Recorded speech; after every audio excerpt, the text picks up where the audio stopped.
How important is it to release our emotions? Good morning, guys. Welcome to my channel. I wanted to share this because I feel that a lot of us hold on to so many emotions in our body, and sometimes we just forget to let it go.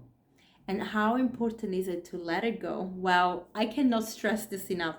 What stays in your body will interfere with the natural flow of things. We find stagnation when we have emotions that are trapped because they are stuck there. And things that are stuck are stagnant.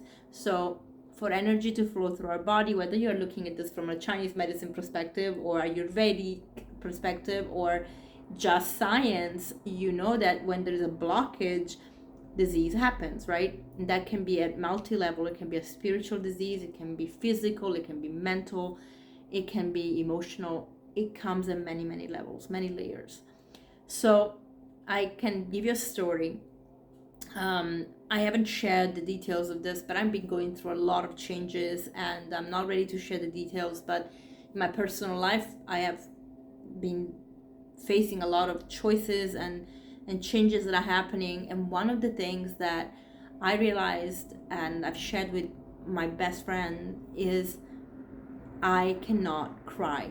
I find it very hard to cry. I actually shared it with my best friend in France, and I shared it with my really good friend. A friend is actually becoming very quickly my best friend here. We just connected so quickly. She's a sweetheart. I said I cannot cry, and I really feel that I need to have a good cry. Crying is so important. I'll share it in a minute. Last night at volleyball, we were playing, we were serving, we were practicing our services, and I received a really strong ball in my face. Now, it was not extremely painful. I did see stars for a moment. It wasn't very painful per se, honestly wasn't. But I was startled, and that being startled lowered my defenses. And in that moment, I just allowed myself to cry. But I started very slowly, and then I just saw that my emotions wanted to come out. And I was like, you know what, I'm not going to resist this. I actually need it. And I started to cry. And my friend Lisette, who I just spoke about, someone who is becoming very close to me, took me outside and allowed me to really cry in her chest, which is one of the most beautiful places to cry because it's connected to the heart center. But I had released a little bit. Now, I didn't cry to the extent that I really wanted to cry, but I felt this release. And we made a joke. She said, "You enjoy my boobs?" I said, "Yes." It's very nurturing, and that's because when we are kids and we cry, our mom holds us to her bosom, and this is where the heart center is. And so you just feel connected to your mom. As babies, when we breastfeed, we are connected to this area. Nothing is by chance, not even what our boobs are, okay? So it's very important to see that kind of energetic. So I felt so relieved after. Now, the cry that I do need to cry is to have, and I really wish for, is that cry that you're sobbing with tears, where you can't control yourself and you cry until you are so exhausted that you cannot longer cry, where you are, the only thing you can do after is go to sleep. That is the kind of cry I need. And that is the kind of cry most of us need. And why? Because that's the kind of crying that will take us from sympathetic mode to parasympathetic mode. Will take us to a stress, fight or flight, to a rest and digest, relaxed state. Those two polars to these extremes are so important to balance out. We need to go from that stress, fight or flight into rest and digest. We need to do that several times a day.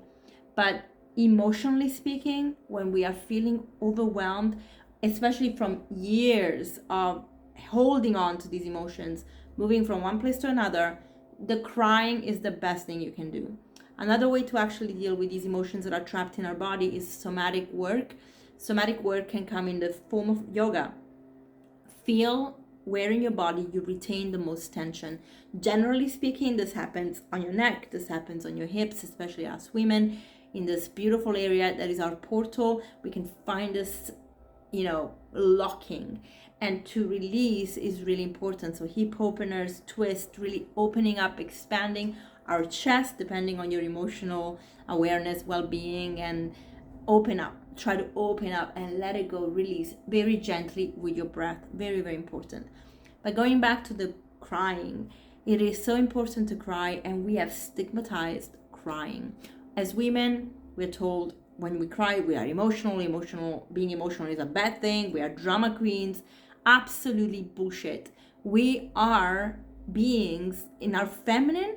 We are beings that can use tears, crying as release, as reset, and men can do the same thing. Because again, men are not just masculine energy, they are supposed to be masculine and feminine in balance, and crying is so important. So if you have a little boy at home and you tell them little boys don't cry, you are damaging that child, because that child will grow up being an adult that won't be able to reset their nervous system and won't be able to acknowledge when they have trapped emotions and cry.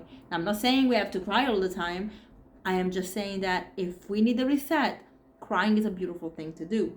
And we can still rationalize things, and we can be logical, and we can be balanced and grounded. Those are beautiful things to harness and skills to have in a normal, healthy human being.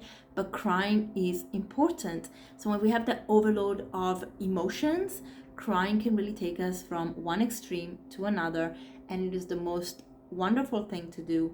So please, if you have emotions that are trapped in your body, try and not judge yourself for crying. In fact, allow yourself to have a good cry.